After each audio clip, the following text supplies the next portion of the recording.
अस्तित्व है अनाम। नाम देते ही वस्तु का जन्म होता है। जब तक नाम नहीं दिया तब तक प्रत्येक वस्तु असीम अस्तित्व का अंग होती है। जैसे ही नाम दिया टूट जाती है, अलग और पृथक हो जाती। नाम पृथकता की सीमा रेखा है। नाम का अर्थ है पृथक करना। जब तक नाम नहीं दिया तब तक सब एक है। जैसे ही नाम दिया चीजें टूट जाती हैं और अलग हो जाती। अल्लाह से कहता है वो अनाम स्वर्ग और नरक का जन्मदाता है, मूल स्रोत है। और ये नाम या नामी समस्त वस्तुओं की जननी है। पहली बात तो ये समझ लेना चाहिए कि यदि मनुष्य पृथ्वी पर न हो तो चीजों में कोई भी फर्क न होगा। गुलाब के फूल में और गुलाब के कांटे में भेद न होगा। भेद है भी नहीं। गुलाब का कांटा गुलाब के फूल से ऐसा जुड़ा है जैसा आपके हृदय से आपकी आंखें जुड़ी। जमीन में और आसमान में भी कोई भेद न होगा। वो जगह बतानी कठिन है जहां जमीन समाप्त होती है और आसमान शुरू होता है। वे संयुक्त हैं, एक ही चीज के दो छोर हैं। ये समुद्र कहाँ शुरू होता है और जमीन कहाँ शुरू होती है बताना मुश्किल है। आदमी ना हो तो समुद्र के भीतर जमीन का फैलाव है और समुद्र का फैलाव जमीन के भीतर। इसलिए तो कहीं भी खोदते हैं कुआं तो पानी निकल आता है। सागर में भी गहरे उतरे तो जमीन मिल जाएगी। सागर में पानी थोड़ा ज्यादा और मिट्टी थोड़ी कम, और मिट्टी में थोड़ा पानी ज्यादा, पानी कम और मिट्टी ज्यादा। बाकी बिना मिट्टी के पानी नहीं हो सकता और बिना पानी के मिट्टी नहीं हो सकती है। आदमी को हम अलग कर दें तो चीजों में कोई भेद नहीं है, सब चीजें जुड़ी हुई और एक। आदमी के आते ही चीजें अलग अलग हो जाती होती नहीं, आदमी को अलग अलग दिखाई पड़ने लगती हैं। अगर मैं आपको देखता हूं तो आपके हाथ मुझे अलग मालूम पड़ते हैं, आपकी आंख मुझे अलग मालूम पड़ती, आपके कान अलग मालूम पड़ते हैं, आपके पैर अलग मालूम पड़ते हैं, लेकिन आपके भीतर, आपके अस्तित्व में कहीं भी तो कोई भेद नहीं है। आंख और कान और हाथ और पैर सब संयुक्त हैं, एक ही चीज का फैलाव। हाथ के भीतर बहने वाली ऊर्जा और शक्ति आंख के भीतर देखने वाली ऊर्जा और शक्ति से अलग नहीं है। हाथ ही आंख से देखता है, आंख ही हाथ से छूती है। आपके भीतर, आपके अस्तित्व में जरा भी फासला नहीं, लेकिन बाहर से देखने पर, नाम दिए जाने पर फासला शुरू हो जाता। कहा आंख और आंख कान से अलग हो गई, कहा हाथ और हाथ पैर से अलग हो गए। दिया नाम कि हमने सीमा खींची और चीजों को पृथक किया। अल्लाह से कहता है वो अनाम, द नेमलेस। जब तक हम उसे नाम न दें तब तक वो समस्त अस्तित्व का स्रोत है। और अस्तित्व को दो नाम दिए हैं अल्लाह ने, स्वर्ग का और नरक का, स्वर्ग का और पृथ्वी का। मनुष्य के अनुभव में, प्रतीति में सुख और दुख दो अनुभूतियां हैं, गहरी से गहरी। अस्तित्व का जो अनुभव है, अगर हम नाम को छोड़ दें तो या तो सुख की भांति होता है या दुख की भांति होता है। और सुख और दुख भी दो चीजें नहीं है। अगर हम नाम बिल्कुल छोड़ दें तो सुख दुख का हिस्सा मालूम होगा और दुख सुख का हिस्सा मालूम होगा। लेकिन हम हर चीज को नाम दे के चलते हैं। मेरे भीतर सुख की प्रतीति हो रही हो, अगर मैं ये ना कहूं कि ये सुख है तो हर सुख की प्रतीति की अपनी पीड़ा होती। ये थोड़ा कठिन होगा समझना। हर सुख की प्रतीति की अपनी पीड़ा होती। प्रेम की भी अपनी पीड़ा है, सुख का भी अपना दंश है, सुख की भी अपनी चुभन है, सुख का भी अपना कांटा है। अगर नाम ना दें, अगर नाम दे दें तो हम सुख को अलग कर लेते हैं, दुख को अलग कर देते हैं। फिर सुख में जो दुख होता है उसे भुला देते हैं, मान के कि वो सुख का हिस्सा नहीं है। और दुख में जो सुख होता है उसे भुला देते हैं, मान कर कि वो दुख का हिस्सा नहीं। क्योंकि हमारे शब्द में दुख में सुख कहीं भी नहीं समाता और हमारे शब्द सुख में दुख कहीं भी नहीं समाता। आज ही मैं किसी से बात करता था कि यदि हम अनुभव में उतरे तो प्रेम और घृणा में अंतर करना बहुत मुश्किल है।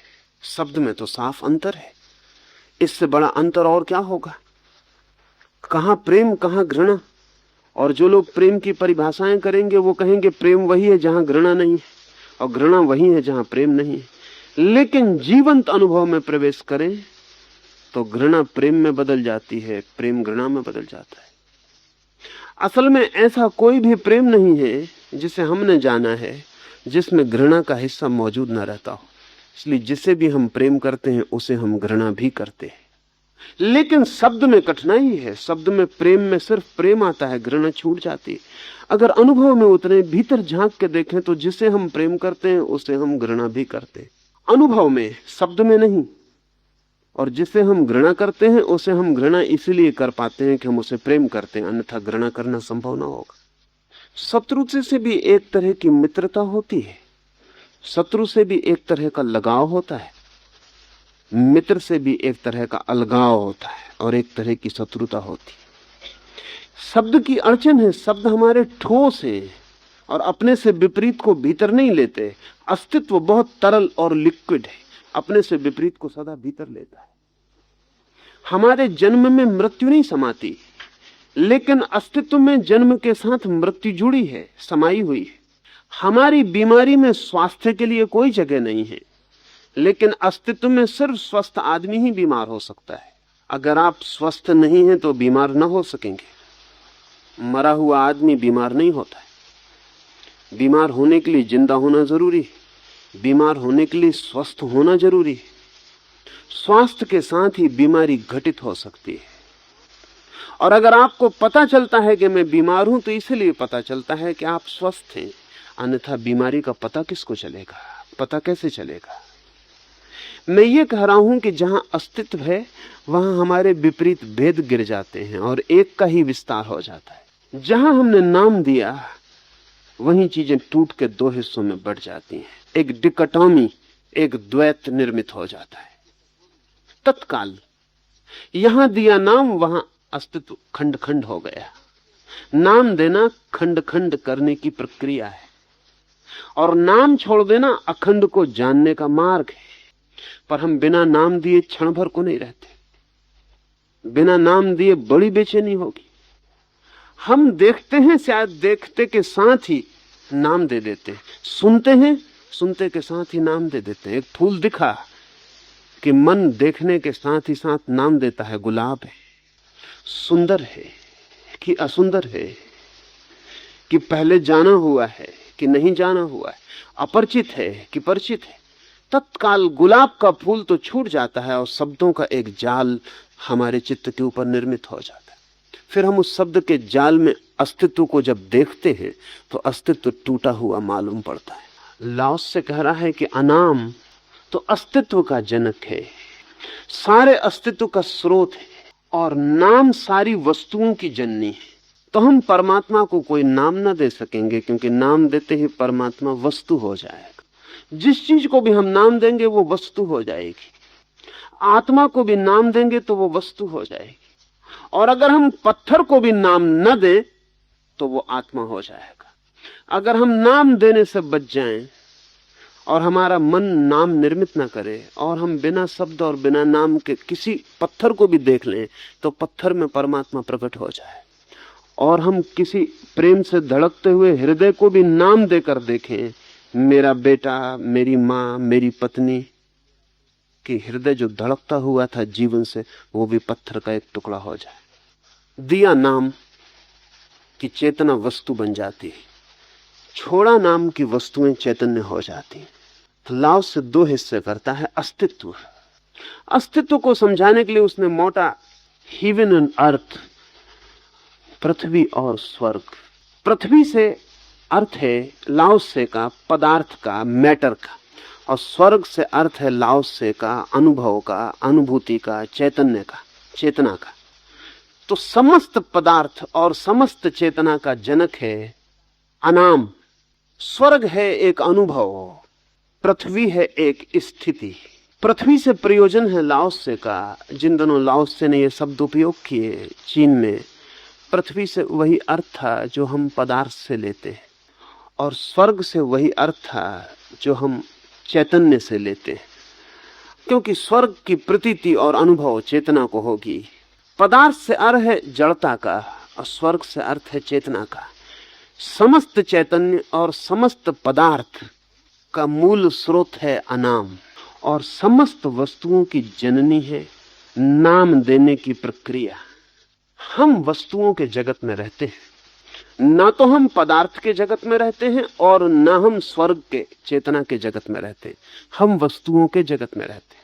इसे ठीक से अपने आसपास थोड़ी नजर फेंक कर देखेंगे तो समझ में आ सकेगा।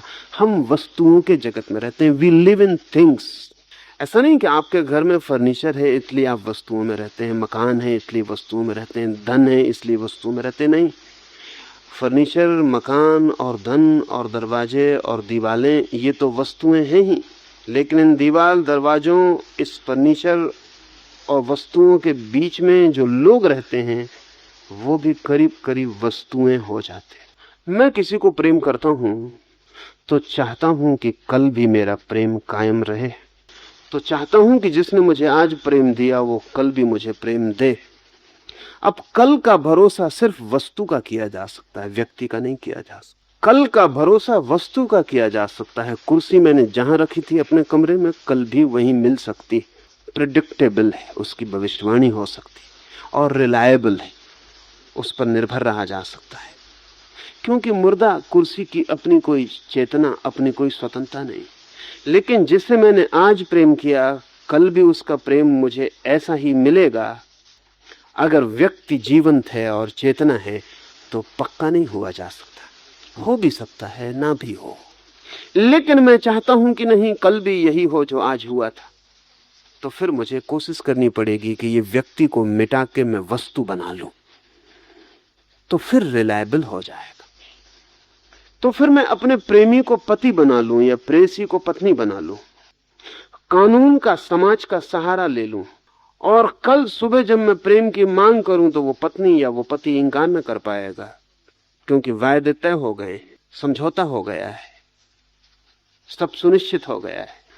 अब मुझे इंकार करना, मुझे धोखा देना है, वो कर्तव्य से च्युत होना है। तो जिसे मैंने कल के प्रेम में बांधा उसे मैंने वस्तु बनाया, और अगर उसने जरा सी भी चेतना दिखाई और व्यक्तित्व दिखाया तो अड़चन होगी, तो संघर्ष होगा, तो कलह होगी।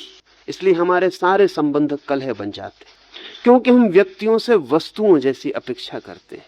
बहुत कोशिश करके भी कोई व्यक्ति वस्तु नहीं हो पाता, बहुत कोशिश करके भी नहीं हो पाता।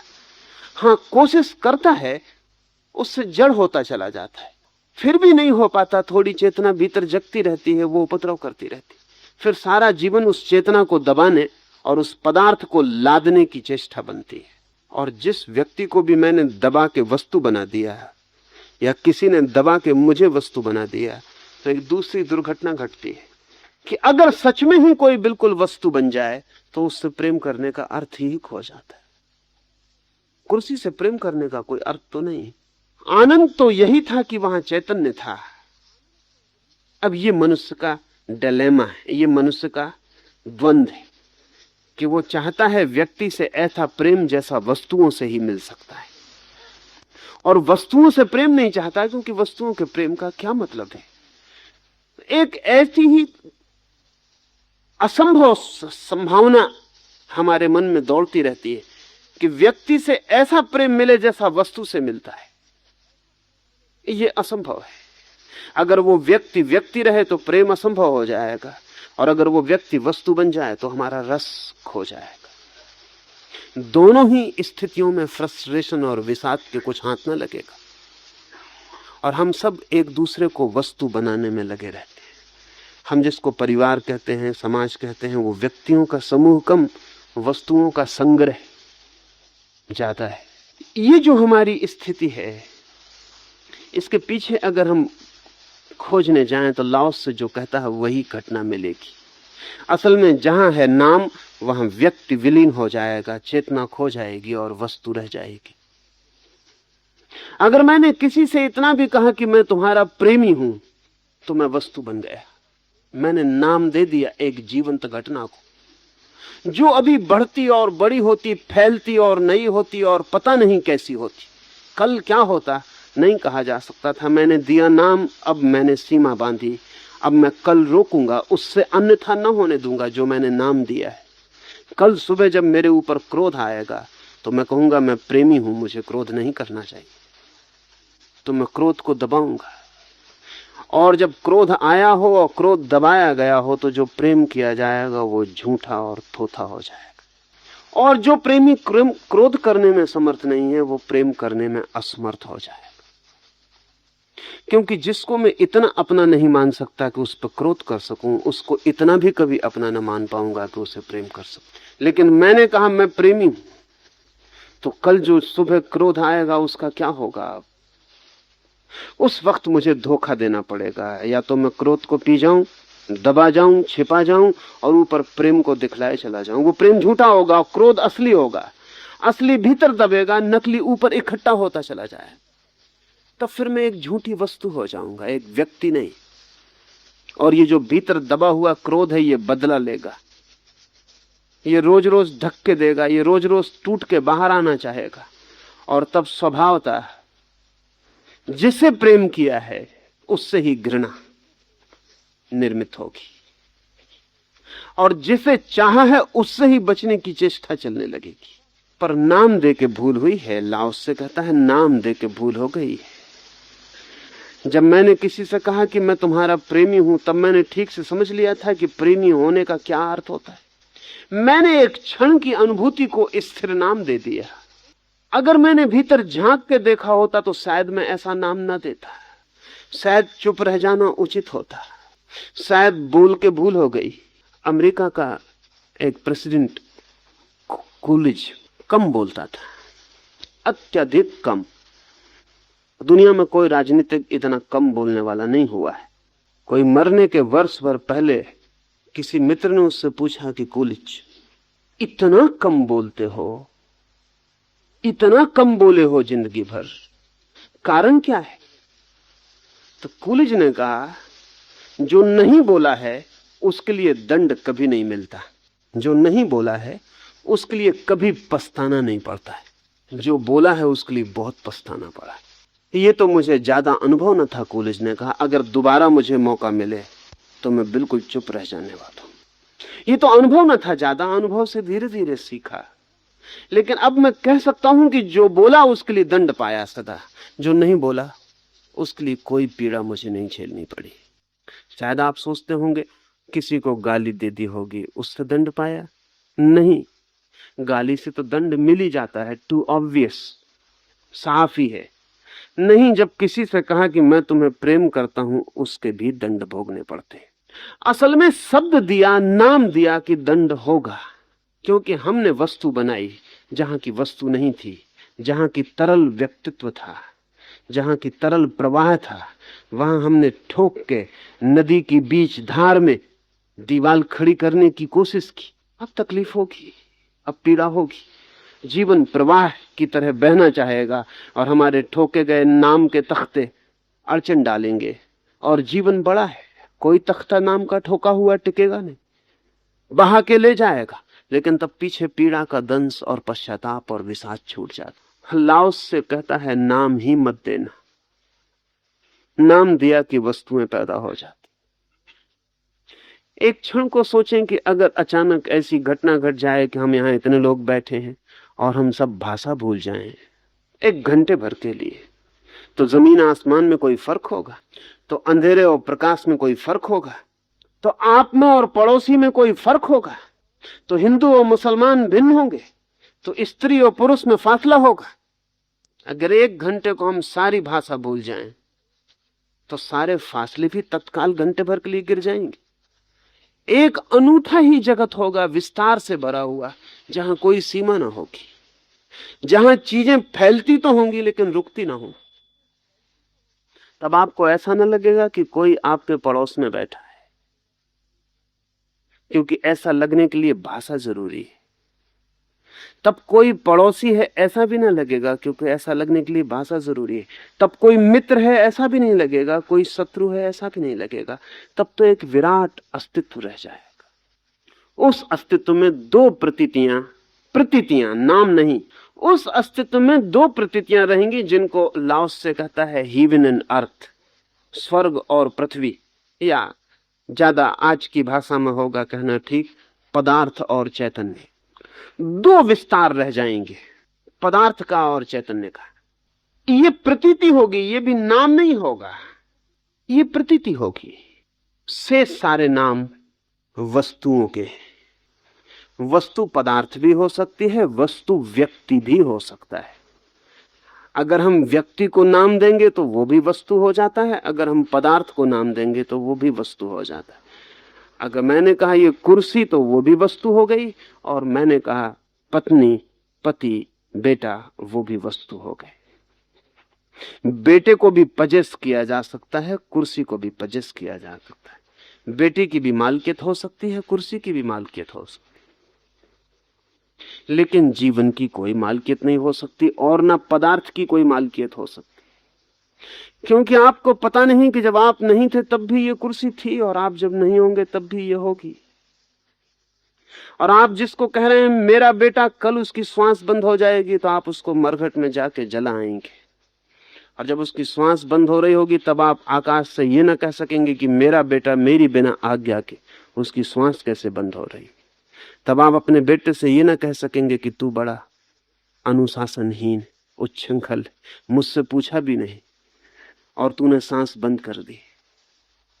मरते वक्त मुझसे तो पूछ लेना था, मैं तेरा बाप हूं, मैंने तुझे जन्म दिया है। लेकिन मरते वक्त न बेटा पूछ सकेगा, न बाप की आज्ञा की जरूरत पड़ेगी। अस्तित्व किसी की मालकियत नहीं मानता। जन्म के समय भी आपको भ्रम ही हुआ है कि आपने जन्म दिया है। अस्तित्व किसी की मालकियत नहीं मानता, न वस्तुएं किसी की मालकियत मानती हैं। लेकिन नाम के साथ मालकियत पैदा होती और नाम के साथ वस्तु बनती। वस्तु का दूसरा छोर है मालकियत। जहां भी मालकियत है वहां वस्तु होगी। वो व्यक्ति की है कि पदार्थ की, इससे कोई फर्क नहीं पड़ता। जहां किसी ने कहा मेरा, वह मालकियत खड़ी हो जाएगी। तो वही चीजें अस्तित्व को खो देंगी और वस्तुएं बन जाएंगी। हम रहते हैं वस्तुओं से घिरे हुए। इन सारी वस्तुओं का जन्मदाता लाओस से कहता है नाम देने की प्रक्रिया, द नेमिंग। ये जो हम नाम दिए चले जाते हैं, यही मैं सदा लाओस से के संबंध में कहता रहा हूं। एक मित्र के साथ लाओस से सुबह घूमने निकलता है, वर्षों से साथी है। मित्र जानता है कि लाओस से सदा चुप रहता है, तो मित्र के घर कोई मेहमान आया है और वो उसको भी घुमाने ले आया है। और रास्ते में उस मेहमान ने बड़ी परेशानी अनुभव की है। वो बहुत रेस्टलेस हो गया है, क्योंकि ना लाओस से बोलता है ना उसका मेजबान बोलता है। वो मित्र बहुत परेशान हो गया, आखिर उसके बस के बाहर हो गया। तो उसने कहा कि सुबह बहुत सुंदर है, देखते हैं। लेकिन न मित्र ने देखा ना जवाब दिया, ना लाओस ने देखा ना जवाब दिया। तब और बेचैनी उसकी बढ़ गई। इससे तो चुप ही रहता तो अच्छा था। लौट आए। लौटने के बाद लाओस ने मित्र के कान में कहा कि अपने साथी को दोबारा मत लाना, बहुत बातूनी मालूम पड़ता है, टू मच टॉकेटिव। मित्र भी थोड़ा दंग हुआ, क्योंकि इतनी ज्यादा बात तो नहीं की थी। कोई 1.5 घंटे की अवधि में एक ही तो बात बोला था वो कि सुबह बड़ी सुंदर है। सांझ को मित्र आया और लाओस से कहा क्षमा करना, उसे तो रोक दिया, लेकिन मैं भी बेचैन रहा हूं, ऐसी ज्यादा बात तो नहीं की थी। इतना ही कहा था कि सुबह बड़ी सुंदर। लाओस ने कहा दिया नाम की चीजें नष्ट हो जाती। सुबह बड़ी सुंदर थी जब तक वो तुम्हारा साथी नहीं बोला था। कठिन पड़ेगा समझना। लाओस से कहता है सुबह बड़ी सुंदर थी जब तक तुम्हारा साथी नहीं बोला था। तब तक उस सौंदर्य में कोई सीमा न थी। तब तक वो सौंदर्य कहीं समाप्त होता हुआ मालूम नहीं पड़ता था। तब तक उस सौंदर्य का कोई अंत ना था। लेकिन जैसे तुम्हारे मित्र ने कहा बड़ी सुंदर है सुबह, सब सिकुड़ के छोटा हो गए।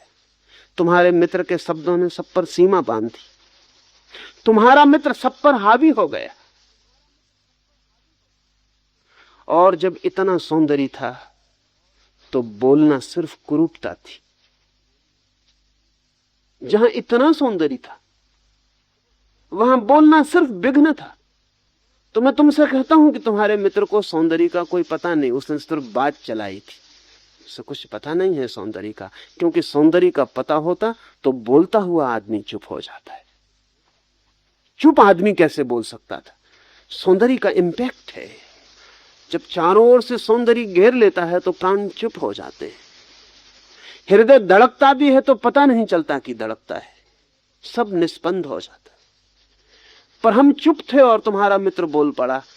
उसे सौंदर्य का कोई पता न था, उसे सुबह का भी कोई पता न था, वो सिर्फ खूंटी खोज रहा था बातचीत चर्चा चलाने को। हम सब खोजते हैं, कोई भी मिलता है आप मौसम की चर्चा शुरू कर देते हैं, कुछ भी बात शुरू कर देते हैं, वो सिर्फ बहाना होता है। असल में चुप रहना इतना कठिन है कि हम किसी भी बहाने से बोलना शुरू कर देते।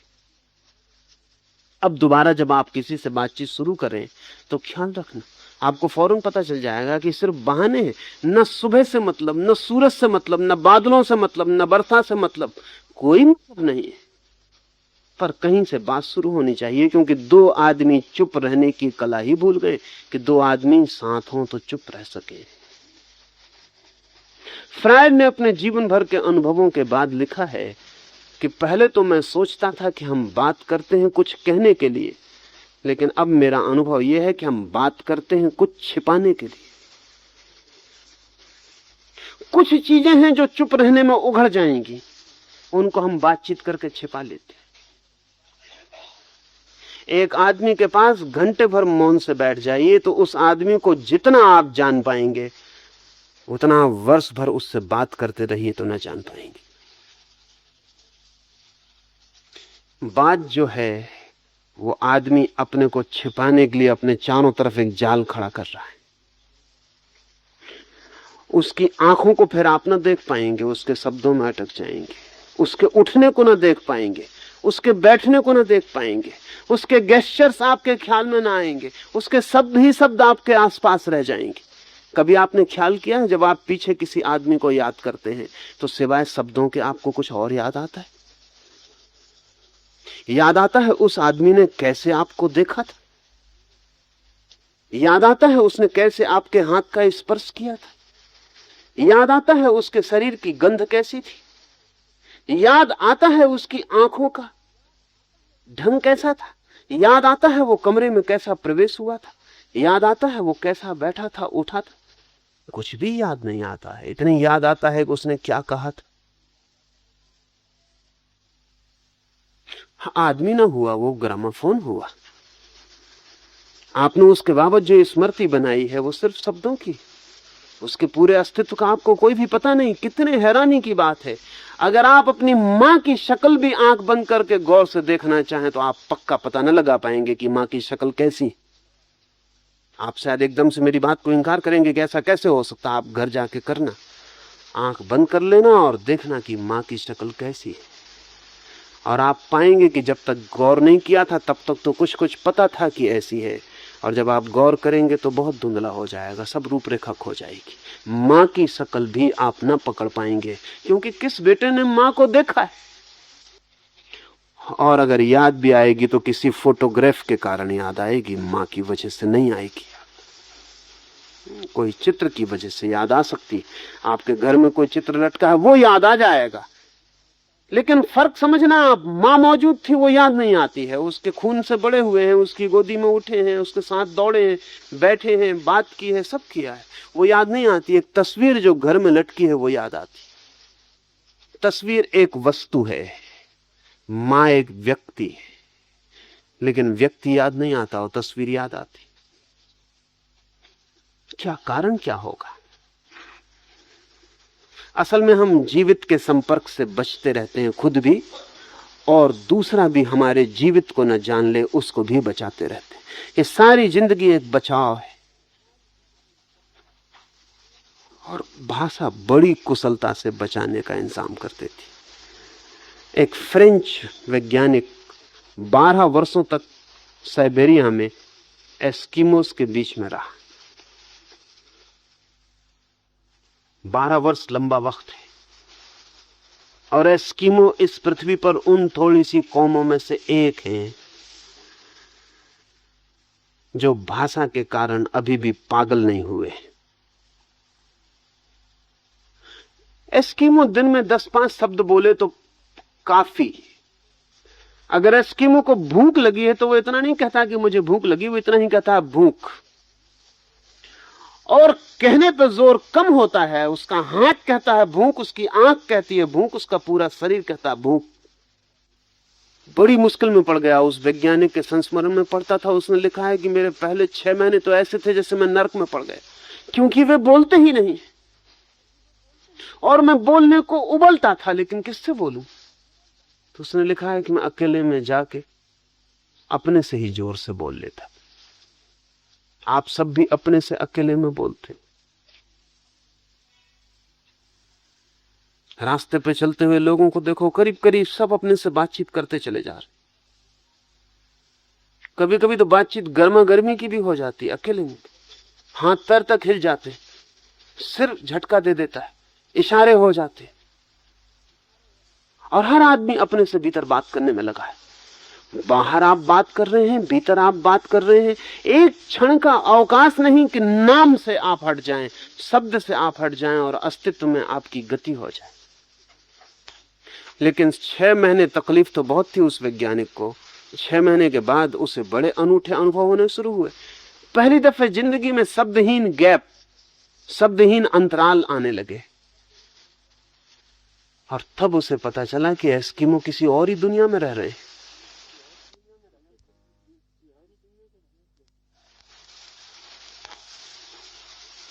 लाओस से जिस दुनिया की बात कर रहा है, जिन लोगों की बात कर रहा है, जिन संभावनाओं की बात कर रहा है, वो शब्दहीन अनुभूति की संभावना की बात है। शब्द के साथ वस्तुओं का जगत आ जाता है, शब्द के हटते ही वस्तुओं का जगत हट जाता है और अस्तित्व मात्र ही रह जाता है।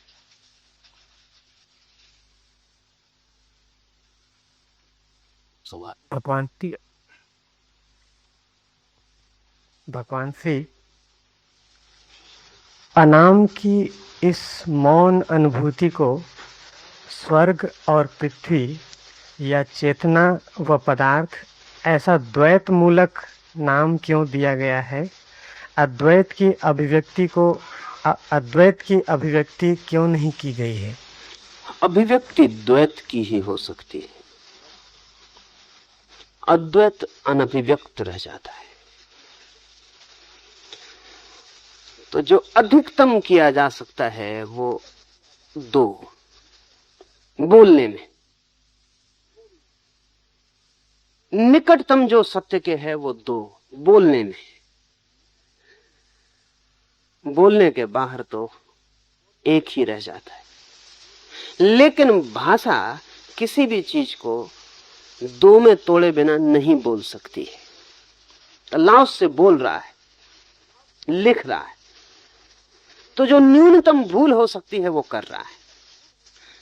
इससे ज्यादा ठीक बात नहीं हो सकती। और अगर हमें इसे भी इंकार करना हो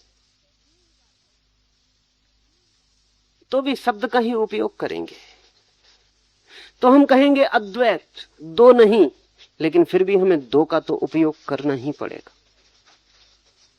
नहीं कहने के लिए भी कहना पड़ेगा 2 नहीं। वो 2 तो हमारा पीछा करेगा ही। जब तक हम बोलने की चेष्टा करेंगे 2 हमारा पीछा करेगा ही। बोलना छोड़े तो 1 रह जाता है। हम कह सकते हैं कि हम 1 ही क्यों ना बोलें, लेकिन हमें ख्याल नहीं है। जब आप बोलते हैं 1, तब तत्काल 2 का ख्याल पैदा हो जाता है। ऐसा आदमी खोजना मुश्किल है जो बोले 1 और 2 का ख्याल पैदा ना करवा दे, और जो बोले 1 उसको भी 2 का ख्याल तत्काल पैदा हो जाता है। असल में 1 का कोई अर्थ ही नहीं होता अगर 2 ना होते हो। 1 सिर्फ 2 तक पहुंचने की सीढ़ी का काम करता है और कुछ भी नहीं। लाओस से 2 शब्दों का प्रयोग कर रहा है, इसीलिए कि शब्द में अधिकतम जो कहा जा सकता है वो 2। अनेक को घटा घटा के 2 तक लाया जा सकता है। फिर उसके पार तो निशब्द का जगत है। उसके पार तो इतना भी नहीं कहा जा सकता जितना लाओस से कह रहा है। कि यह भी नहीं कहा जा सकता कि वो एक अनाम है, उस एक के लिए अभिव्यक्ति नहीं दी जा सकती। जो भी हम कहेंगे कहते ही दो बन जाता है। करीब करीब ऐसा है जैसे हम पानी में एक लकड़ी को डालें, डालते ही वो तिरछी हो जाती, होती नहीं, दिखाई पड़ती। हो जाती तो इतना उपद्रव न था, तो वो भी सत्य हो जाता कि लकड़ी तिरछी हो गई। होती नहीं, दिखाई पड़ती। बाहर निकालते हैं फिर एक हो जाती, हो नहीं जाती, वो एक थी ही। फिर पानी में डालते हैं वो फिर तिरछी हो जाती। और जिस आदमी ने 1000 दफे पानी में डाल के देख ली है, वो जब 1001वीं बार फिर पानी में डालता है तो वो ये आशा न रखे कि मैं इतना अनुभवी हो गया, अब मुझे तिरछी न दिखाई पड़ेगी। तिरछी तो दिखाई पड़ेगी ही। अनुभव केवल इतना ही फायदा देगा कि वो आदमी मानेगा नहीं कि तिरछी, दिखाई तो तिरछी ही पड़ेगी। जैसे पानी में डालते ही रेडिएशन का नियम बदल जाता है, किरणों की गति बदल जाती है, इसलिए लकड़ी तिरछी दिखाई पड़ने लगती है। वैसे ही भाषा में सत्य को डालते ही रेडिएशन बदल जाता है, और एक बताने वाला शब्द भी डालिए भाषा में, तत्काल तिरछा होकर दो की सूचना देने लगता है। लाओसे को भी पता है कि जो मैं कह रहा हूं वो द्वैत है, लेकिन कोई उपाय नहीं। लाओसे भी कहेगा तो द्वैत का ही उपयोग करना पड़ेगा। इतनी कठिनाई है कि अगर लाओसे चुप भी रहे और चुप रह के भी कहना चाहे तो भी द्वैत हो जाएगा। अभिव्यक्ति की चेष्टा द्वैत बना देगी। समझे, बहुत मौके पर ऐसा हुआ है। शेख फरीद के पास कोई गया है और उससे पूछता है कि मुझे कुछ कहो, लेकिन वही कहना जो सत्य है, जरा सा भी असत्य ना हो। मुझे तो तुम उसी सत्य को बताना। संतों ने जिसकी तरफ इशारा किया है और कहा है कि बताया नहीं जा सकता, तुम मुझे वही सत्य बता दो जो निशब्द है। फरीद ने क्या कहा? फरीद ने कहा जरूर बताऊंगा, तुम अपने प्रश्न को इस भांति बना के लाओ कि शब्द उसमें ना हो। तुम निशब्द में पूछोगे, मैं निशब्द में उत्तर दे दूंगा, लेकिन तुम मेरे साथ जाति मत करो कि तुम शब्द में पूछो और मैं निशब्द में उत्तर दूं। तुम जाओ, तुम निशब्द बना लाओ अपने प्रश्न को, मैं वायदा करता हूं कि निशब्द में उत्तर दूंगा। वो आदमी चला गया। कठिनाई तो थी, बहुत सोचा उसने वर्षों। कभी कभी फरीद उसके गांव से निकलता था तो उसके दरवाजे खटखटाता था कि क्यों भाई, क्या हुआ तुम्हारे सवाल का? बना पाए अब तक कि नहीं बना पाए? आदमी कहता है बहुत कोशिश करता हूं लेकिन प्रश्न बनता नहीं बिना शब्द के। और कोशिश करो, फरीद कहता था।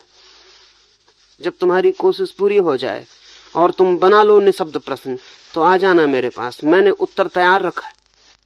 वो आदमी भी मर गया, फरीद भी मर गया। न वो आदमी कभी फरीद के पास गया, न कभी वो फरीद का सवाल किसी को सुनने मिला। मरते वक्त किसी ने फरीद से पूछा कि वो तैयार उत्तर आपके पास है, वो आदमी तो आते ही नहीं, हम सब सुनने को उत्सुक हैं, वो आप हमें बता जाएं।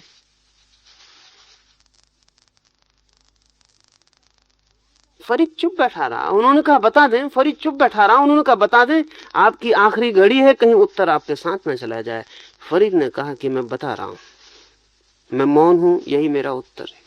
लेकिन अगर मैं इतना भी कहूं कि मैं मौन से बता रहा हूं तो उससे द्वैत पैदा होता है, क्योंकि उसका मतलब होता है मौन से बताया जा सकता है, बिना मौन के नहीं बताया जा सकता।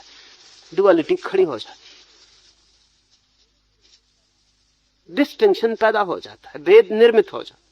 इसलिए तुम मुझसे ये मत कहलवाओ कि मैं मौन से बता रहा हूं, मैं मौन हूं और तुम समझ लो। शब्द मत उठाओ। पर अकेले मौन से कैसे समझा जा सकता है? लाओसे ने ये अकेली एक ही किताब लिखी, और ये उसने लिखी जिंदगी के आखिरी हिस्से। उसने कोई किताब कभी नहीं लिखी, और जिंदगी भर लोग उसके पीछे पड़े थे। साधारण से आदमी से लेकर सम्राटों तक ने उससे प्रार्थना की थी कि लाओसे अपने अनुभव को लिख जाओ। लाओसे हंसता और टाल देता, और लाओसे कहता कौन कब लिख पाया है, मुझे उस नासमझी में मत डाले। पहले भी लोगों ने कोशिश की है, जो जानते हैं वो उनकी कोशिश पे हंसते हैं क्योंकि वो असफल हुए हैं, और जो नहीं जानते हैं वो उनकी असफलता को सत्य समझ के पकड़ लेते।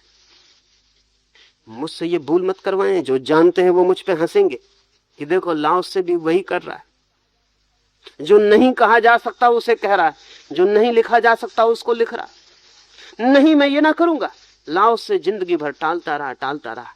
मौत करीब आने लगी तो मित्रों का दबाव और शिष्यों का आग्रह भारी पड़ने लगा। लाओसे के पास सच में संपदा तो बहुत थी, बहुत कम लोगों के पास इतनी संपदा रही, बहुत कम लोगों ने इतना गहरा जाना और देखा है। तो स्वाभाविक था आसपास के लोगों का आग्रह भी उचित और ठीक ही था कि लाओसे लिख जाओ। जब आग्रह बहुत बढ़ गया और मौत आती दिखाई ना पड़ी और लाओसे मुश्किल में पड़ गया तो एक रात निकल भागा उन लोगों की वजह से जो पीछे पड़े थे कि लिखो, बोलो, कहो। सुबह शिष्यों ने देखा कि लाओसे की कुटिया खाली है, पक्षी उड़ गया, पिंजरा खाली पड़ा है। वो बड़ी मुश्किल में पड़ गए। सम्राट को खबर की गई और लाओसे को देश की सीमा पर पकड़ा गया।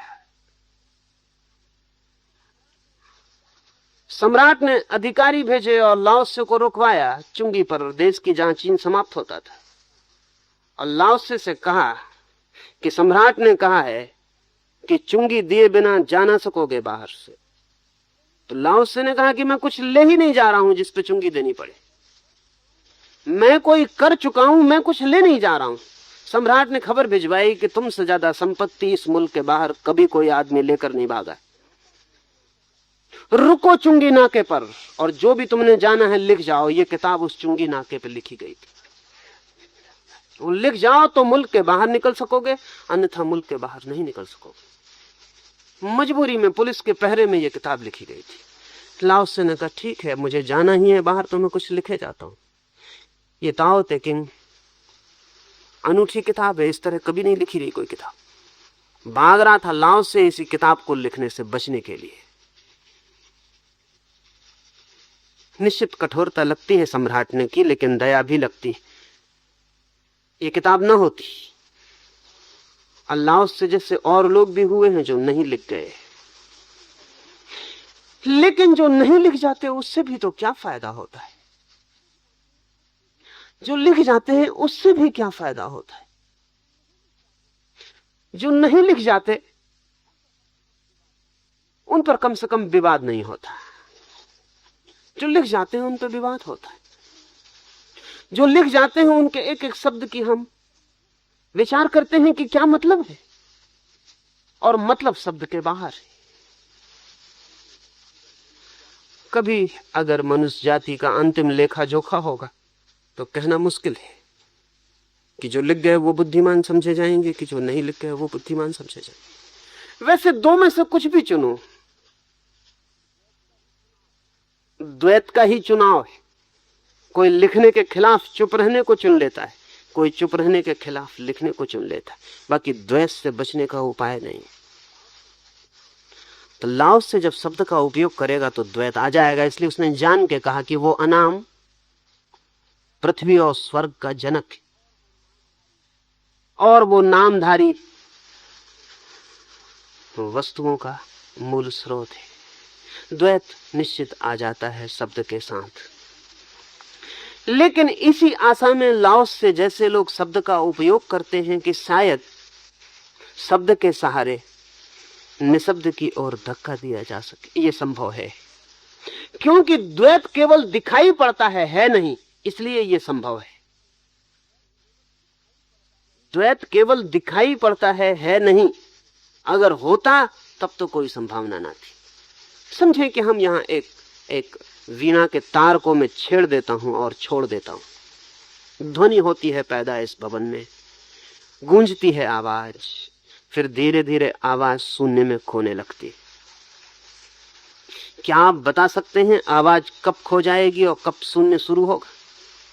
क्या आप कोई सीमा खींच सकेंगे जब आप कह सकें इस समय तक वीणा का स्वर गूंजता था और इसके आगे गूंजना बंद हो गया?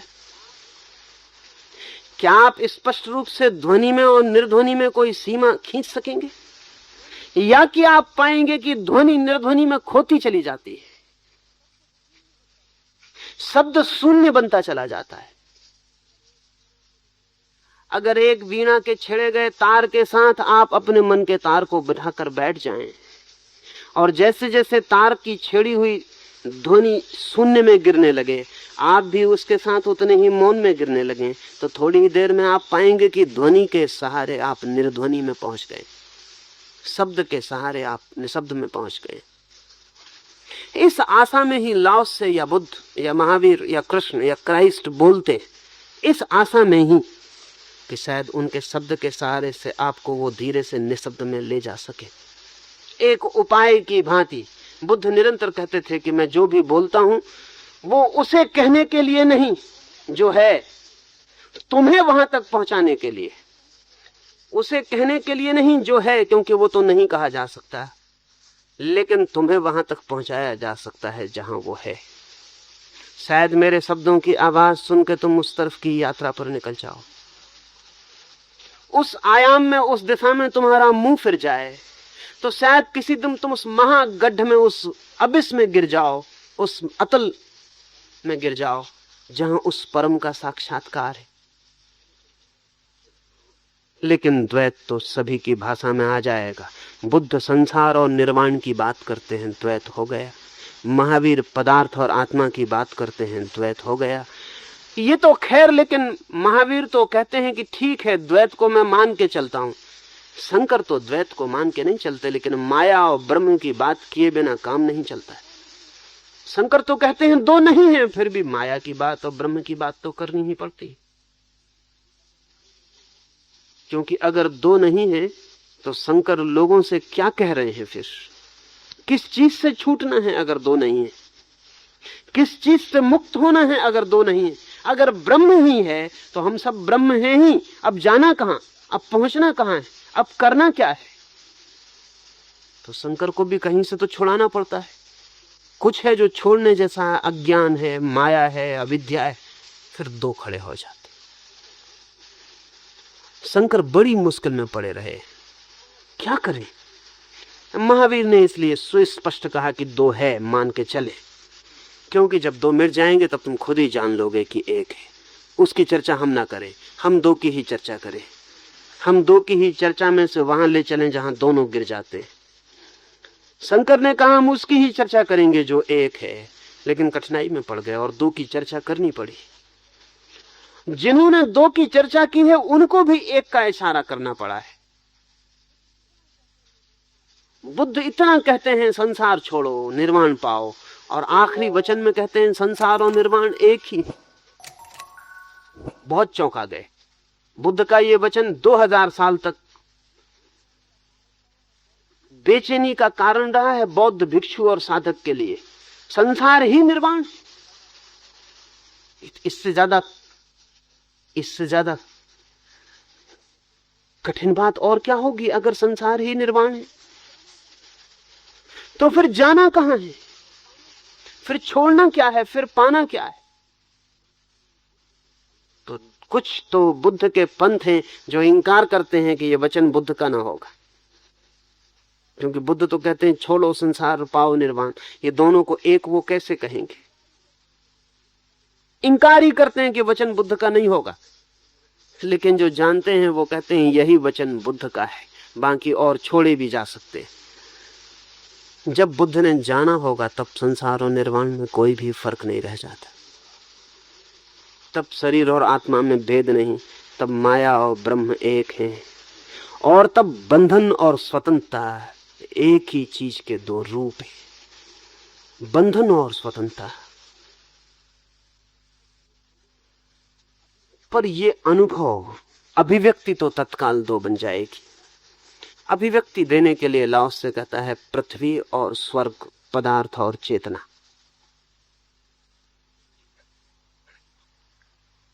भगवान श्री, कल कहा गया है कि जिसे नाम दिया जा सके वह सनातन व अविकारी सत्य न होगा, लेकिन परम सत्य को दिए गए नाम काम चलाऊ हैं, और नाम सुमिरन की साधना से भी लोग अनाम को उपलब्ध हुए हैं। कृपया समझाएं कि अविकारी नाम से यात्रा प्रारंभ करके अविकारी विकारी नाम से यात्रा प्रारंभ करके अविकारी अनाम को उपलब्ध क्यों नहीं किया जा सकता? लाओस से छलांग को पसंद करता है, सीढ़ियों को नहीं। ऐसे तो सीढ़ी भी छोटी छलांग है। जब आप सीढ़ी भी चढ़ते हैं तब भी सीढ़ी क्या चढ़ते हैं, छोटी छोटी छलांग लेते हैं, 20 हिस्सों में बांट देते हैं। कोई आदमी 20 हिस्सों की सीढ़ी को इकट्ठी छलांग लेता है, एक छलांग में 20 सीढ़ियों वाले हिस्से को कूद जाता है। अगर हम कहना चाहें तो यह भी कह सकते हैं कि वो आदमी बड़ी सीढ़ी बनाता है। छलांग न कहना चाहें तो कोई अड़चन नहीं, हम कह सकते हैं कि वह आदमी 20 सीढ़ी की एक ही सीढ़ी बनाता है। एक आदमी उसी हिस्से को 20 टुकड़ों में तोड़ के सीढ़ी पर चढ़ता है। हम ऐसा भी कह सकते हैं कि वह आदमी 20 छलांग लेता है। आदमी आदमी पर निर्भर है, साहस साहस पर निर्भर है। अल्लाह से छलांगवादी है। वो कहता है कि जिसे छोड़ना ही है उसे पकड़ना ही क्यों। विकारी से निर्विकारी तक जाना है, छोड़कर ही जाया जा सकता है। छोड़ दो और पहुंच जाओ। जो सीढ़ीवादी हैं, जो ग्रेजुअल प्रोग्रेस की धारणा रखते हैं, जैसा कि आमतौर से नाम स्मरण वाले साधक और संत हुए हैं, जैसे मीरा है या चैतन्य है, ये भी वहीं पहुंच जाते हैं जहां लाओस से पहुंचता है। लेकिन वो कहते हैं छोड़ना है जरूर, लेकिन धीरे धीरे छोड़ना है। एक एक सीढ़ी छोड़ते चलेंगे। तब जैसे नानक हुए हैं, वो सब सीढ़ी। तो नानक कहते हैं पहले जाप शुरू करो, नाम स्मरण शुरू करो, और कहे चले जाते हैं कि उसका कोई नाम नहीं, उसका कोई नाम नहीं। वो जो अलख निरंजन है उसका कोई नाम नहीं। वो जो अकाल है वो समय के बाहर है, पर नाम स्मरण करो। पहले ओंठ से नाम स्मरण करो, ये पहली सीढ़ी। फिर ओंठ को बंद कर लो, फिर कंठ से नाम स्मरण करो, ये दूसरी सीढ़ी। फिर कंठ से भी छोड़ दो, फिर हृदय से स्मरण करो, ये तीसरी सीढ़ी। फिर हृदय से भी छोड़ दो, फिर अजबा जाप हो जाए। तुम मत करो, जाप को होने दो, तुम मत करो, और ऐसा हो जाता है। ओंठ से, फिर कंठ से, फिर कंठ से भी नहीं, फिर सिर्फ हृदय से। और जब हृदय से होने लगता है तो छोड़ दो, फिर पूरे शरीर के रोए रोए में, पूरे अस्तित्व में नाम गूंजने लगता है। पर यह भी मंजिल नहीं है, अभी सीढ़ी चल रहे हैं। फिर इसको भी छोड़ दो, फिर अजपा, अब जाप ही नहीं।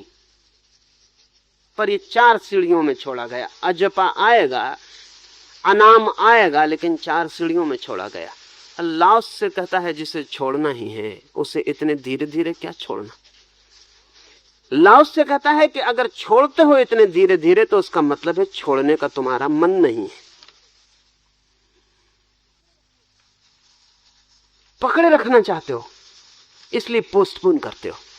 कहते हो कि जरा अभी ओंठ से कर ले, फिर ओंठ का छोड़ देंगे, फिर कंठ से कर लेंगे, फिर कंठ से छोड़ देंगे। जब अजपा में ही जाना है तो लाओस से कहता है अभी और यहीं, समय को खोने की जरूरत क्या है, छोड़ दो।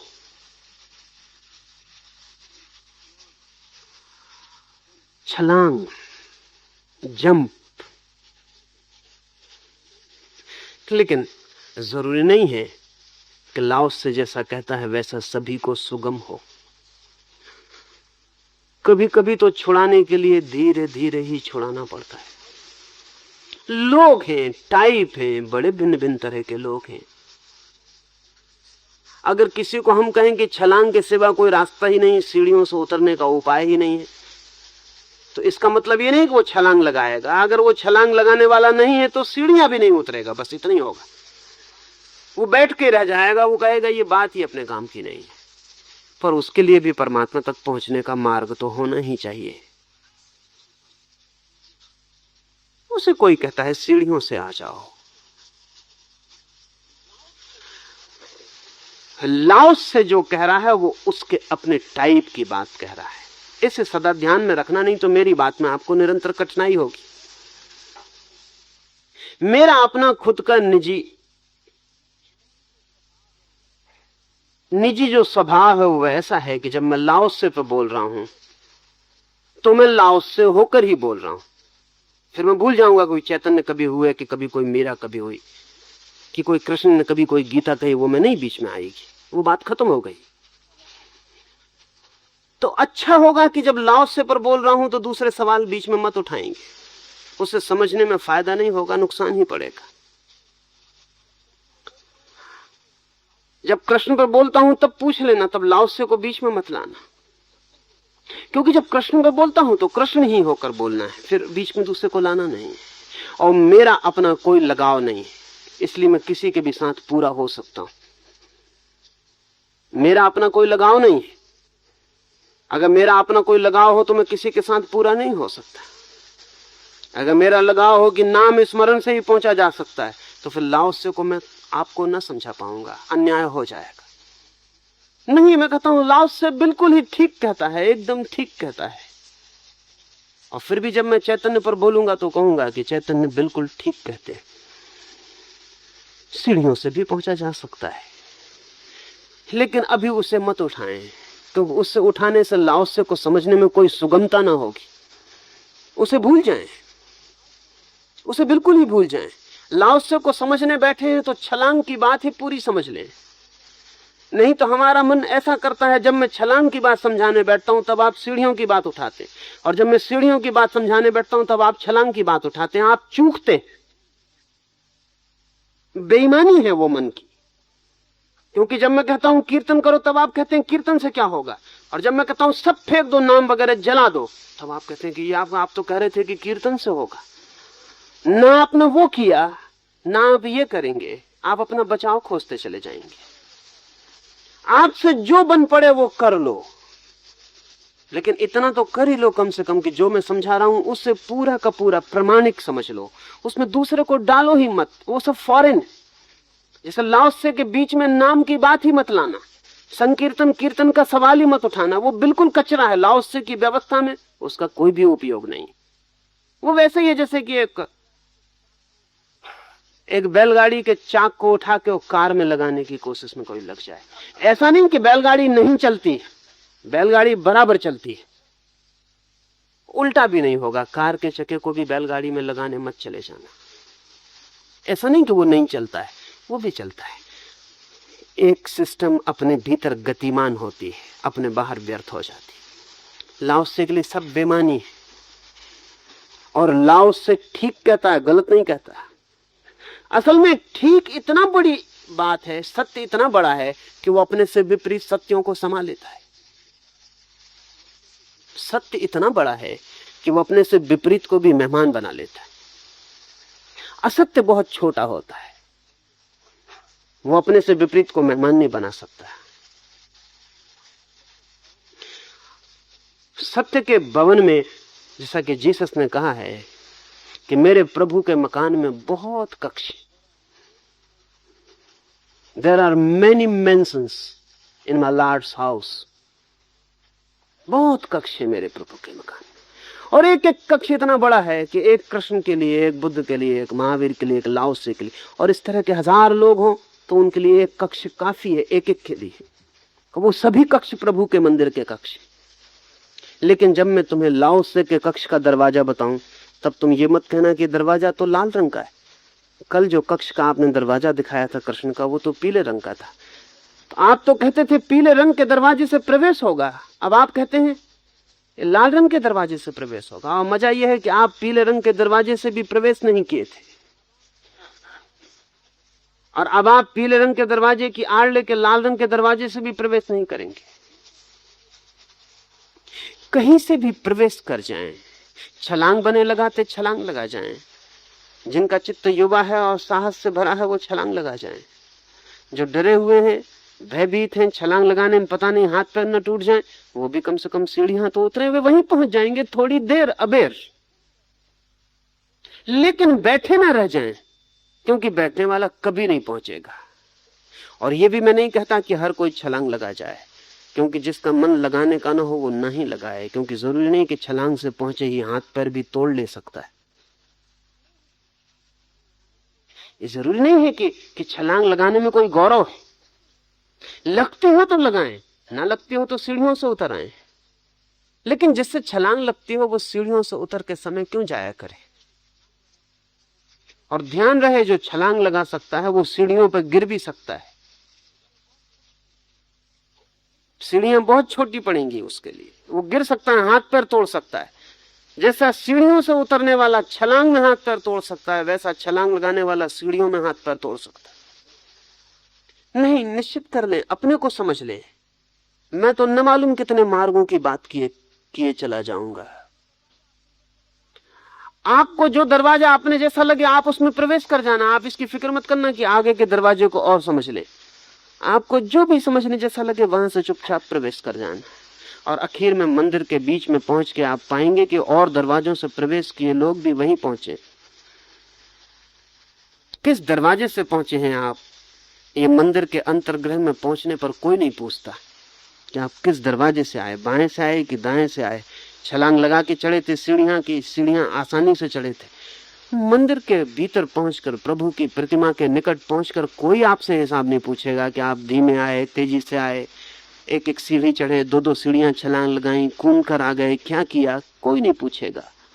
ना आप ही याद रखेंगे कि आप कैसे आए। मंजिल पर पहुंच गया यात्री तत्काल भूल जाता है मार्ग को। मार्ग तभी तक याद रहता है जब तक मंजिल नहीं है। ये सवाल ना उठाएं, इससे लाओसे को समझने में कठिनाई पड़ेगी और इससे चैतन्य या मीरा को समझने में कोई सुविधा ना होगी। लाओसे को समझने चले हैं तो पूरा का पूरा आत्मसात हो जाएं, उसकी बात समझें। वो बिल्कुल ठीक कह रहा है। कुछ लोग उसके ही रास्ते से पहुंचे, कुछ लोग उसी के रास्ते से पहुंच सकते। आप में से भी कुछ होंगे जो उसी के रास्ते से पहुंच सकते। पूरी तरह समझ लें, शायद आप ही वही हो, तो वो रस आपके मन में बैठ जाए तो रास्ता बन जाए। लेकिन हमारा मन सदा ऐसा होता है। पहले मैं लोगों को शांत बैठ कर ध्यान करवा रहा था तो वो मुझसे आके कहते थे कि इसमें तो कुछ होता नहीं, बैठे रहते।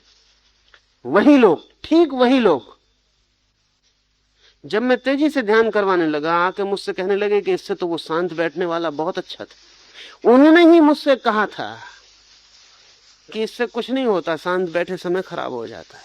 अब वो मुझसे कहते हैं कि वो बहुत अच्छा था, उसमें तो शांत बैठ के बड़ा आनंद आता था। उस वक्त उन्होंने मुझसे उल्टा कहा था, नहीं आनंद नहीं, अब इससे बचना है। तब वो उससे बच रहे थे कि इससे कुछ नहीं होता, अब वो पीछे लौट के कहते हैं कि उससे कुछ होता था, अब इससे बचना है। अगर बचते चला जाना है तब तो कोई अड़चन नहीं है। अन्यथा जब एक बात को समझने बैठे तो से सब बातों को भूल जाएं,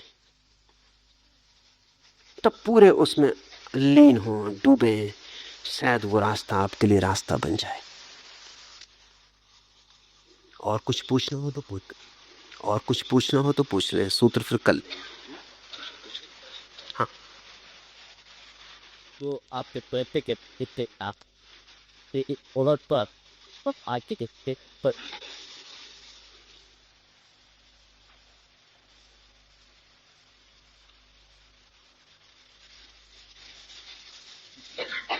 विचार किसी का आपका ज्ञात किया जिसमें कॉन्शियसनेस चेतना का अस्तित्व तो होना ही चाहिए। तो अगर कॉन्शियस माइंड पूर्ण निर्विचार में निष्क्रिय हो जाए तो इसमें और जड़ अस्तित्व में क्या फर्क हो। जब कुछ भी करना नहीं, सिर्फ निपट होना ही लक्ष्य हो, तो ऐसी स्थिति में और गुरु से शांति में कोई फर्क नहीं होता। हमारे में चेतना के अस्तित्व का क्या प्रयोजन हो सकता है। लकड़ी की कुर्सी का अस्तित्व और निर्विचार निष्क्रिय मानवी के अस्तित्व में क्या फर्क है। ना तो आपने कभी लकड़ी की कुर्सी होकर देखा, और न कभी निर्विचार मनुष्य होकर देखा। दोनों में से कोई भी आपने नहीं देखा है।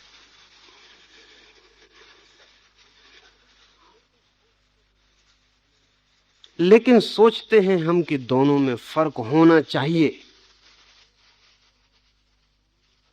या सोचते हैं कि शायद दोनों में कोई फर्क ना होगा। लकड़ी की कुर्सी कैसा अनुभव करती है इसका आपको कोई भी पता नहीं। अनुभव करती भी है, नहीं करती इसका भी कोई पता नहीं। निर्विचार मनुष्य कैसा अनुभव करता है इसका भी कोई पता नहीं। लेकिन प्रश्न मन में उठता है। प्रश्न बिल्कुल स्वाभाविक है। हमारे सभी प्रश्न ऐसे हैं, हमारे सभी प्रश्न ऐसे हैं कि जो हमारे अनुभव के बाहर होता है उसके संबंध में हम प्रश्न निर्मित कर लेते हैं। उनका कोई भी उत्तर परिणामकारी नहीं होगा। सिर्फ अनुभव ही परिणामकारी हो सकता है। तो पहले तो हम थोड़ा अनुभव को समझें, फिर उत्तर को भी देख लें। जब व्यक्ति के सारे विचार शांत हो जाते हैं तो कॉन्शसनेस तो रहती है, सेल्फ कॉन्शसनेस नहीं रहती। चेतना तो रहती है लेकिन स्वचेतना नहीं रहती। लेकिन हमें बड़ी कठिनाई होगी क्योंकि हमने सिवाय सेल्फ कॉन्शसनेस के और कोई कॉन्शसनेस कभी जानी नहीं। जब हम कहते हैं चेतन हूं मैं, तो उसका मतलब होता है मैं हूं।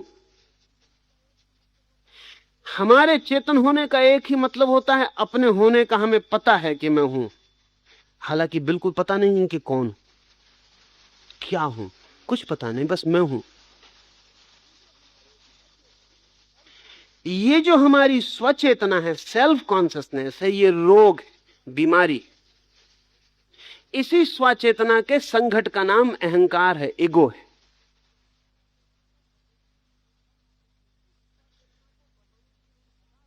इस स्वचेतना को बढ़ाने के लिए हम हजार तरह के उपाय करते हैं। जब आप बहुत अच्छे कपड़े पहनकर निकले हैं जैसे किसी और के पास नहीं, तो होता क्या है, ये स्वचेतना मजबूत होती है। साधारण कपड़ों में सेल्फ कॉन्शियस होना मुश्किल हो जाता है, असाधारण कपड़ों में आप सेल्फ कॉन्शियस हो जाते हैं। अगर आप रथ पे बैठ के चल रहे हैं और बाकी लोग जमीन पे चल रहे हैं तो आप सेल्फ कॉन्शियस हो जाते हैं। आप हाथी पर बैठे हैं, बाकी लोग जमीन पर हैं, तो आप सेल्फ कॉन्शियस हो जाते हैं, आप कुछ हैं। ये जो होने का सघन भाव है, ये तो रोग है, बीमारी। यही चिंता है, यही तनाव है, यही अशांति। जिस व्यक्ति के विचार शून्य हो जाएंगे वो कॉन्शियस तो होगा, सेल्फ कॉन्शियस नहीं होगा। चैतन्य तो वो पूरा होगा, चेतना तो उसके रोए रोए में होगी, चेतना तो उसके चारों ओर प्रवाहित होगी, लेकिन चेतना के बीच में कोई मैं नाम का केंद्र नहीं होगा, सेंटरलेस। कोई केंद्र नहीं होगा मैं नाम का। पर यह कठिन होगा बिना अनुभव के ख्याल में आना, क्योंकि हमारा अनुभव एक ही है। वो मैं नाम का केंद्र जो है वो घाव की तरह बीच में फलकता रहता है, उसका ही हमें पता है। इसलिए बेहोशी में अच्छा लगता है, शराब पी के अच्छा लगता है, क्योंकि उसमें वो जो सेल्फ कॉन्शियसनेस है वो डूब जाती, वो घाव थोड़ी देर के लिए भूल जाता है। रात गहरी नींद आ जाती तो सुबह अच्छा लगता है, क्योंकि उस रात की गहरी नींद में वो जो बीमारी थी वो थोड़ी देर के लिए छूट जाती। कहीं संगीत सुन लेते हैं, घड़ी भर भूल जाते हैं, तो अच्छा लगता है। वो जो मैं नाम की बीमारी थी वो थोड़ी देर के लिए विसर्जित हो जाती। लेकिन चैतन्य को हमने नहीं जाना है कभी, हमने सिर्फ इस कंसंट्रेटेड ईगो को जाना है, इस एकाग्र हो गए अहंकार को जाना है। ये अहंकार चेतना का रोग है। जब विचार शून्य होते हैं, शांत और निर्विचार होते हैं, तब चेतना पूरी होती है, लेकिन आप नहीं होते, मैं नहीं होता हूं, होता हूं सिर्फ। अगर हम इस मैं हूं को दो हिस्सों में तोड़ दें, मैं को अलग कर दें, सिर्फ हूं बच जाए, तो हूं होता हूं। MNIST, not I am, MNIST, मैं हूं ऐसा नहीं हूं। इस हूं में कहीं कोई मैं का भाव नहीं होता, और चूंकि हूं में मैं का कोई भाव नहीं होता, इसलिए तू का कोई सवाल नहीं होता। इधर गिरता है मैं, उधर तू गिर जाता है। इसलिए जब हम सेल्फ कॉन्शियस होते हैं तो व्यक्ति होते हैं, और जब हम सिर्फ कॉन्शियसनेस होते हैं तो समष्टि हो जाते हैं। जब होता हूं मैं, तब मैं अलग और सारा जगत अलग। मैं एक द्वीप बन जाता हूं, एक आइलैंड अलग। और जब सिर्फ हूं, मैं खो गया, तो मैं एक महाद्वीप हो जाता हूं। सब चांद तारे मेरे होने के भीतर घूमने लगते, सूरज मेरे भीतर उगने लगता है, फूल मेरे भीतर खिलने लगते हैं। मित्र शत्रु वो सब जो कल की भाषा में जो भी थे, वो सब मेरे भीतर घटित होने लगते हैं। मैं फैल जाता हूं। इसको पुराना जो ढंग है कहने का वो ये है कि मैं ब्रह्म हो जाता हूं। ब्रह्म का अर्थ मैं फैल जाता हूं। मैं इतना फैल जाता हूं कि सब मेरे भीतर आ जाता है, कुछ भी मेरे बाहर नहीं रह जाता। तो जब तक स्वचेतना है तब तक सब बाहर और आप अलग, और जब सिर्फ चेतना रह जाती तो सब भीतर, सब भीतर, बाहर कुछ भी नहीं। There is no outside. Chaitanya के लिए कोई बाहर का हिस्सा नहीं है, सब भीतर ही भीतर है, ओनली इनसाइडनेस। पर उसका अनुभव ना हो तो ख्याल में ना आए। कैसे ख्याल में आए? क्योंकि हम तो सोच ही नहीं सकते कि कोई ऐसी इनसाइड हो सकती जिसमें आउटसाइड ना हो। जहां भी इनसाइड होती, आउटसाइड होती। हमारा सारा अनुभव यह कहता है कि घर का भीतर होगा तो बाहर भी तो होगा, क्योंकि हमें उस घर का तो पता नहीं जो ये पूरा विराट एक ही घर है, इसके बाहर कुछ भी नहीं है। जब सिर्फ चेतना रह जाती है और विचार खो जाते हैं तो सब भीतर आ जाता। तब सवाल है कि फिर जड़ और चेतन में वहां क्या फर्क होगा? वो पूछते हैं आपकी कुर्सी में और हम में क्या फर्क होगा? ये अभी सवाल उठता है क्योंकि अभी आपको कुर्सी में और अपने में फर्क दिखाई पड़ता है। उस विराट चैतन्य की स्थिति में कुर्सी भी आपके भीतर होगी, आपका हिस्सा होगी। इतनी ही चैतन्य होगी जितने चैतन्य आप हैं। कुर्सी भी जीवंत होगी, इतनी ही जीवंत होगी जितने जीवंत आप हैं। कुर्सी अभी भी जीवंत है, लेकिन उसके जीवंत होने की जो डायमेंशन है वो इतनी भिन्न है कि आप उससे परिचित नहीं हो सकते। कोई भी चीज चेतना के बाहर नहीं है, सब चेतना के भीतर है। और कोई भी चीज ऐसी नहीं है जिसके बाहर चेतना हो, सब चीजों के भीतर चैतन्य का वास है। लेकिन बहुत बहुत ढंगों से, ढंग को थोड़ा हम समझ लें तो हमारे ख्याल में आए। एक पत्थर उठा के मैं फेंकूं दीवाल के पार तो वो दीवाल के पार नहीं जाता, दीवाल के इसी पार गिर जाता। लेकिन हवा में से फेंकता हूं तो हवा के पार चला जाता है। दीवाल का ढंग और है, हवा का ढंग और है। दीवाल का ढंग और है, हवा का ढंग और है। लेकिन ऐसी चीजें हैं जो दीवाल के पार चली जाती हैं। जैसे एक्सरे है, वो दीवाल के पार चली जाती है। उसके लिए दीवाल हवा की तरह ही व्यवहार करती है। एक्सरे के लिए दीवाल दीवाल का व्यवहार नहीं करती, हवा का ही व्यवहार करती। एक्सरे को पता ही नहीं चलेगा कि दीवाल पड़ी बीच में या हवा पड़ी बीच में या दीवाल पड़ी, पत्थर था कि हवा थी, कुछ पता नहीं चलेगा। एक्सरे दोनों को पार कर जाएगी। एक्सरे के लिए दीवाल हवा जैसी है, पर पत्थर के लिए हवा जैसी नहीं है। पत्थर कहेगा दीवाल अलग है, हवा अलग है। मैं आपको यह कह रहा हूं कि हमारी जो चेतना होती है उसके ऊपर निर्भर करता है कि हमें चीजें कैसी दिखाई पड़ती हैं। अगर हम सेल्फ सेंट्रिक हैं तो कुर्सी अलग है, मैं अलग हूं। और अगर सेल्फ टूट गया तो जैसे दीवाल और हवा एक्सरे के लिए एक ही हो जाती, ऐसे ही उस चेतना के लिए दोनों एक हो जाती, कोई भेद नहीं रह जाता। पर उसका हमें पता हो तभी। उसका हमें पता ना हो तो जब तक एक्सरे का कोई पता नहीं था, कोई मानने को राजी नहीं हो सकता था कि आपकी पेट की अंतड़ियों की तस्वीर बाहर से ली जा सकेगी। कोई कैसे मानने को राजी होता? ये हो ही कैसे सकता है? फोटोग्राफर कहता कि पागल हो गए हैं आप, तस्वीर लेंगे तो आपकी चमड़ी की आएगी, आपके भीतर की हड्डियों की कैसे आएगी? वो भी किरणों का उपयोग करता है, लेकिन साधारण किरणों का उपयोग कर रहा है। पर ऐसी किरण भी है जो चमड़ी को पार करके हड्डी पर पहुंच जाती है। उस किरण का जब हमें पता चला, तब हमने जाना कि यह हो सकता है। असल में चैतन्य के भी आयाम हैं। जिस चेतना में हम जीते हैं उसका फैलाव बिल्कुल नहीं है, अपने में सुकड़े हुए रहते हैं। कुर्सी भी अलग है, पड़ोसी भी अलग है, सब चीजें अलग हैं, हम अलग हैं। अलगाव हमारी चेतना का स्वभाव है, जैसी चेतना अभी है।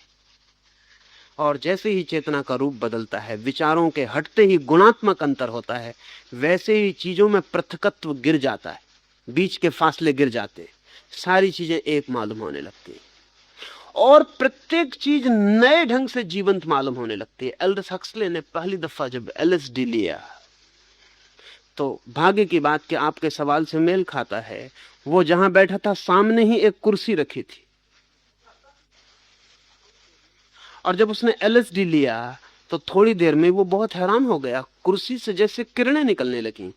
कुर्सी जो साधारण सी मुर्दा सी कुर्सी थी, उससे किरणें निकलने लगी, उसमें अनूठे रंग दिखाई पड़ने लगे। वो बहुत हैरान हो गया। उसने कुर्सी में ऐसे सौंदर्य और ऐसी महिमा का कभी दर्शन ही नहीं किया था। जब उसने अपनी किताब लिखी जिसमें उसने ये वर्णन किया, तो उसने कहा मैं चकित हो गया। उस दिन मुझे पहली दफा पता चला, हक्सले ने लिखा, कि कुर्सी ऐसी भी हो सकती। पर वो ये कुर्सी नहीं थी, वो तो कोई और ही रूप था। इतने सुंदर रंग थे उसमें कि किसी हीरे से कैसे निकले। इतनी जीवंत थी कि उस पर बैठा ना जा सके। इतनी सुंदर थी कि मैंने कोई सूर्य और चांद और तारे इतने सुंदर नहीं देखे।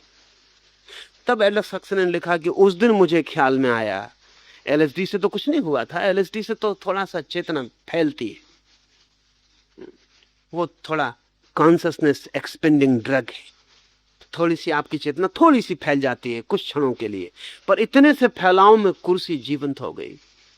तो एल्डस हक्सले ने लिखा कि अब मैं मान सकता हूं उन लोगों को जिन्होंने पत्थर को देख के भगवान जैसा प्रणाम किया हो, उनकी चेतना का कोई फैलाव और रहा होगा। तो एल्डस हक्सले ने लिखा कि अब मैं मान सकता हूं वान गाग जैसे चित्रकार को जिसने कुर्सी का चित्र बनाया है, क्योंकि कुर्सी का कोई चित्र किस लिए बनाए? आप सोच सकते हैं कि पेंट करने बैठे तो कुर्सी का चित्र बनाइए।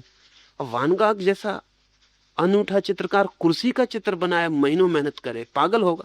कुर्सी भी कोई बनाने जैसी चीज है। लेकिन हक्सले ने कहा कि तब तक मैं कभी नहीं समझ पाया था वान गाग ने क्यों कुर्सी का चित्र बनाया।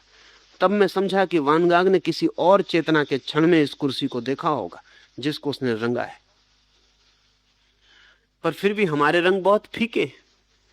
एलएसडी के बाद जो रंग दिखाई पड़ते हैं वो रंग हमने कभी देखे नहीं। पर एलएसडी कुछ भी नहीं करता, आपकी साधारण चेतना को थोड़ा सा फैलाव देता है, जैसे कि किसी हमने गुब्बारे में थोड़ी हवा और भर दी और वो बड़ा हो गया। पर उस थोड़े से फैलाव में सब रंग बदल जाते हैं। साधारण किनारे, रास्ते के किनारे हुए पड़े हुए कंकड़ पत्थर हीरे मोतियों जैसे चमकने लगते। आज अगर एलएसडी का इतना प्रभाव है सारे पश्चिम पर, और सारी पश्चिम की नई पीढ़ी दीवानी है, उसका और कोई कारण नहीं है। ये सारा जगत बहुत रूपवान हो जाता है। ये सारा जगत ऐसा सेंसेशन से भर जाता है जैसा हमने कभी नहीं जाना। साधारण सा हाथ परमात्मा का हाथ जैसा मालूम हो सकता है। साधारण से कपड़े ऐसी रौनक और ऐसी महिमा ले लेते हैं जैसा कि कल्पना के बाहर है। ये सब एलएसडी ने एक नया ख्याल तो खोला। वो नया ख्याल ये कि चेतना अगर जरा सी फैल जाए तो जगत बिल्कुल दूसरा हो जाता है। लेकिन महावीर या लाओस से जैसी चेतना जब पूरी फैलती होगी, छोटी मोटी नहीं, पूरी तरह ही फैल जाती होगी, असल में जो जो रोकने वाले कारण थे अहंकार के, वो सब गिर जाते होंगे, फैलाव पूर्ण होता होगा। उस क्षण कुर्सी में और आप में क्या फर्क रहेगा, समझ में आपके अभी आना मुश्किल पड़ेगा। क्योंकि जिस कुर्सी को आप जानते हैं वो भी असली कुर्सी नहीं, और जिस आप को आप जानते हैं वो भी असली आप नहीं। दो नकली चीजों के बीच आप हिसाब लगाने बैठेंगे, कुछ ख्याल में नहीं आता। आप असली हो जाइए तो कुर्सी को भी असली होने का मौका मिले, क्योंकि नकली आदमी असली कुर्सी को नहीं देख सकता है। और तब आपके लिए नए द्वार, हक्सले ने अपनी किताब का नाम रखा है न्यू डोर्स ऑफ परसेप्शन, दर्शन के नए द्वार, एलएसडी से। और एलएसडी तो सिर्फ एक रासायनिक परिवर्तन है, 6 घंटे 8 घंटे 12 घंटे के लिए रहेगा, फिर खो जाएगा, और वो भी अत्यल्प। लेकिन जिन्हें परमात्मा अनुभव हुआ, जिनकी स्वचेतना खो गई, चेतना खो गई नहीं, जिनकी स्वचेतना खो गई और जो चैतन्य हुए, उनके लिए तो सारे फासले गिर जाते हैं। और प्रत्येक जगत का कण कण, अगर महावीर संभल के चलते हैं तो जैसा जैनी समझते हैं वैसा नहीं कि चींटी को बचाने के लिए चल रहे हैं, कि कहीं कोई मच्छर न मर जाए इसलिए परेशान है। जो मच्छर आपको दिखाई पड़ता है वो महावीर को नहीं दिखाई पड़ता है, नहीं तो वो भी इतनी फिक्र उसकी नहीं कर सकते। जो चींटी आपको दिखाई पड़ती वो महावीर को दिखाई पड़ती हो तो इतनी फिक्र वो भी नहीं कर सकते। असल में चींटी में पहली बार उस ब्रह्म के दर्शन होते हैं जो हमको कभी नहीं होते। इसलिए महावीर बचा के चलते हैं, ऐसा नहीं, और कोई उपाय ही नहीं है, चलना ही पड़ेगा ऐसा बच के। मच्छर मच्छर नहीं है, चींटी चींटी नहीं है, उतना ही जीवन उनमें प्रकट हो गया जितना खुद महावीर के भीतर प्रकट हो रहा है। एक और ही जगत का द्वार खुलता है। उस जगत के द्वार खुलने पर आप इसी दुनिया में नहीं रहते, इसलिए इस दुनिया के सवाल आप मत पूछिए।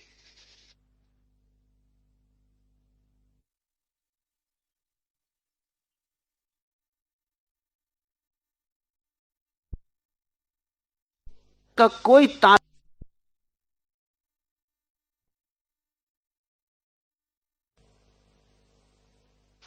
इस दुनिया के सवाल से उस दुनिया का कोई तालमेल, कोई कंसिस्टेंसी, कोई रिलेवेंस नहीं है। हमारे सवाल करीब करीब ऐसे हैं जैसे कि आप मुझसे पूछें कि सपने में मैं सो जाता हूं, तो जब मैं सो जाता हूं तो मेरे सोए हुए सपने की हालत में मेरे कमरे का और मेरा क्या संबंध होता है? कोई संबंध नहीं होता। कि होता है कोई संबंध? आप इस कम सो सकते हैं और लंदन में हो सकते हैं सपने में। कमरे के भीतर बंद सो सकते हैं और खुले आकाश के नीचे हो सकते हैं, चांद तारों के नीचे सपने में। क्या संबंध होता है आपका इस कमरे से सोते वक्त? नहीं, जैसे आप सोते हैं आप चेतना के दूसरे आयाम में प्रवेश कर जाते। ये कमरा जिस आयाम में था वहीं पड़ा रह जाता है, आप दूसरी दुनिया में चले गए। फिर आपको इस कमरे के बाहर जाना हो तो दरवाजा नहीं खोलना पड़ता। स्वभावतः आप पूछेंगे कि सपने में अगर बाहर जाना हो तो चाबी पास रखनी चाहिए, कि सपना ठीक से देखना हो तो चश्मा लगाना चाहिए? नहीं, चश्मे की कोई जरूरत ना पड़ेगी, आंखें कितनी ही कमजोर हों।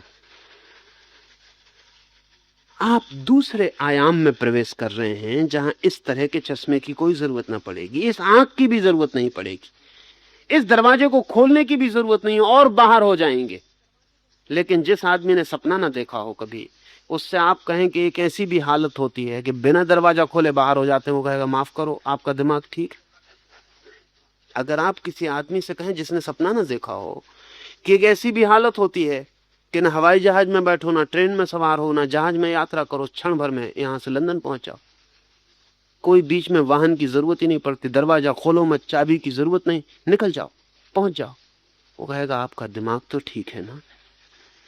जिसने सपना ना देखा हो वो आपसे पूछेगा तो टकराना जाएंगे बंद दरवाजे से, तो बिना चाबी के ताला कैसे खुलेगा? उसके सब सवाल संगत हैं, फिर भी आप हंसेंगे, आप कहेंगे तुझे सपने का पता नहीं, वहां ये कोई सवाल संगत नहीं है। जैसे ही विचार गिर जाते हैं और निर्विचार चेतना का जन्म होता है, आप एक बिल्कुल ही और लोक में प्रवेश करते हैं।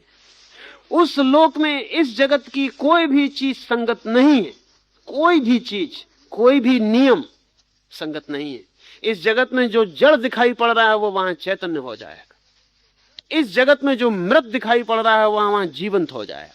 इस जगत में जहां दरवाजे थे वहां दीवालें हो जाएंगी, इस जगत में जहां दीवालें थी वहां दरवाजे हो जाएंगे। इस जगत का कोई भी प्रश्न संगत नहीं है। इसलिए हम जो जो प्रश्न उठाए चले जाते हैं उनकी कोई अर्थवत्ता नहीं है। प्रश्न इसीलिए अर्थपूर्ण हो सकते हैं कि हम उस लोक में कैसे प्रवेश करें। लेकिन अगर आप सोचते हो कि इसी लोक में बैठे हुए हम उस लोक की बातों को प्रश्नों से समझ लेंगे, तो आप गलती में, वो संभव नहीं हो सकता है। आज इतना ही। और पूछना कुछ? अच्छी बात। कल आपने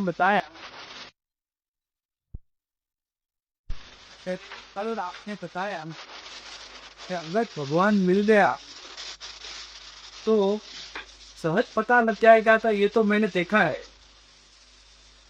दूसरी बात ये बताई कि कुछ नहीं है और जो है वही है। और आज भी बताया कि पदार्थ और चैतन्य दोनों पर एक ही है, एक रथ है। तो वो भगवान ये एक रथ है, वही स्थिति है कि समथिंग बियॉन्ड? दोनों ही बातें हैं। वो जो एक रस स्थिति है वो तो है ही भगवान, लेकिन वो जो एक रस स्थिति है वो सदा ही बियॉन्ड और बियॉन्ड फैलती चली जाती, वो कहीं समाप्त नहीं होती। समझे कि मैं एक सागर में कूद पड़ा, तो मैं ये कह सकता हूं कि मैं सागर में उतर गया, लेकिन फिर भी ये नहीं कह सकता कि पूरे सागर में उतर गया। इतनी कह सकता हूं एक किनारे से एक कोना मैंने स्पर्श कर लिया। सागर तो बियॉन्ड है। जहां मैं खड़ा हूं वहां एक आध दो लहर मुझे छू जाती हैं। सागर तो अनंत है। तो जब कोई परमात्मा को जानता है तो ऐसा ही जानता है कि यही सब जो है वही परमात्मा है। लेकिन ऐसा भी जानता है साथ ही साथ कि जितना मैं जान रहा हूं उतना ही नहीं, और भी बियॉन्ड, और भी पार, वो और भी पार है। और कितना ही जान ले कोई, ये बियॉन्डनेस खत्म नहीं होती, ये बनी ही रहती। यही उसकी मिस्ट्री, यही उसका रहस्य। कितना ही कोई जान ले, कितना ही दूर यात्रा कराए, फिर भी वो पाता है कि दूसरे किनारे का कोई भी पता नहीं। जिस किनारे से हम उतरे थे उसका भर पता है। कितना ही दूर कोई चला जाए, दूसरे किनारे का कोई पता नहीं है। और एक मजे की घटना घटती जो समझ में ना आएगी, जब वो लौट के आता है तो पाता है जिस किनारे को छोड़ा था वो भी अब वहां नहीं। ऐसा नहीं कि एक किनारा फिर बचा रहता है, वो तो तभी तक है जब तक आप किनारे पर खड़े। जब आप कूद गए सागर में तो दूसरे किनारे का तो कभी पता नहीं लगता। लौट के अगर अपने किनारे को भी खोजा कि जहां खड़े थे वो जगह, अब वो भी नहीं। जो है वही परमात्मा है, लेकिन जो है वो सदा ही पार और पार, पार और पार फैलता चला जाता है। हम जितने भी दूर जाते हैं हम पाते हैं कि वो और पार फैला हुआ है, और पार फैला हुआ है। और ऐसी कोई जगह कोई कभी नहीं पहुंच पाया जहां से उसने कहा हो बस यहां तक है। और ऐसी जगह कोई कभी नहीं पहुंच पाएगा। वो लॉजिकली असंभव है। क्योंकि अगर कोई आदमी किसी ऐसी जगह पहुंच जाए और कहे कि ये आ गया आखिरी पड़ाव, यहां तक ही परमात्मा है, तो बड़ा सवाल ये उठेगा कि इसके बाद क्या है। बात तो कुछ होना ही चाहिए। कोई भी सीमा अकेले नहीं बनती, सीमा बनाने के लिए दूसरे की जरूरत पड़ती है। आपके घर की जो फेंसिंग है वो आपका घर ही अकेला हो तो मुश्किल हो जाए बनाना, वो तो पड़ोसी के घर की वजह से बन पाती है। अगर पार कुछ दूसरा ना हो तो सीमा नहीं बन सकती। और परमात्मा अकेला ही है, यानी जो अकेला है उसी को हम परमात्मा कह रहे हैं। जो अस्तित्व है वही है। तो उसको हम कभी ऐसी जगह ना पहुंच पाएंगे जहां हम कह सकें बस यहीं तक, क्योंकि ये तो तभी हो सकता है जब दूसरा कोई शुरू हो जाए वहां से। कोई भी बिगिनिंग, कोई भी प्रारंभ किसी चीज का अंत होता है, और कोई भी अंत किसी चीज का प्रारंभ होता है। अगर कोई दूसरी चीज प्रारंभ हो रही हो तो हम परमात्मा के अंत को पा सकते, लेकिन कहीं कोई दूसरी चीज नहीं जो प्रारंभ हो जाए। वैज्ञानिक भी बहुत तकलीफ में पड़े, क्योंकि उनको भी बड़ी अड़चन है। ये विश्व कहीं ना कहीं तो समाप्त होना चाहिए, परमात्मा उनके लिए सवाल नहीं है अभी, लेकिन विश्व तो कहीं ना कहीं समाप्त होना चाहिए। ये यूनिवर्स कहीं तो पूरा होना चाहिए। ये कहां पूरा होगा? और अगर पूरा हो जाएगा तो फिर क्या होगा? ये सवाल तत्काल खड़ा हो जाता है।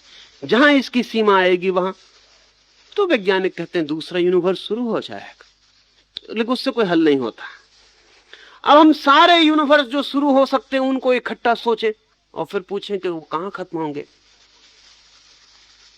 वो खत्म नहीं हो सकते। सत्य या सत्ता अनंत है इस अर्थों में। इसलिए परमात्मा जो है वो है, और साथ ही वो भी है जो पार फैला हुआ है। वो जो बियॉन्ड एंड बियॉन्ड है वो इसके अंतर्गत स्वीकृत है। ये दो चीजें नहीं है। इसलिए हम कभी ऐसा नहीं कह सकते कि यही है परमात्मा, इतना ही कह सकते हैं यह भी है परमात्मा, और भी पार है, और भी पार है। जो हम जानते हैं वो भी परमात्मा है, जो हम नहीं जानते हैं वो भी परमात्मा है।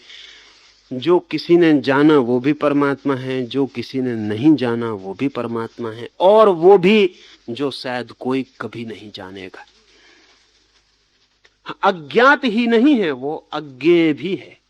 Not only unknown but unknowable also. क्योंकि अननोन हम उसे कहते हैं जिसे कभी नोन बनाया जा सकेगा। आज अननोन है, अज्ञात है, कल ज्ञात हो जाएगा। परमात्मा साथ ही अननोएबल भी है, अज्ञेय भी है, ऐसा भी है कि कभी ज्ञात नहीं होगा। वो जो सदा शेष रह जाएगा, सदा शेष रह जाएगा, वो जो सदा पीछे मौजूद रह जाएगा, वो उसे भी सम्मिलित करना पड़ेगा। तो कहना पड़ेगा कि ये तो परमात्मा है ही, इसके पार जो है वो भी परमात्मा है, और जो सदा ही पार रह जाता है वो भी परमात्मा। फिर कल बात करें।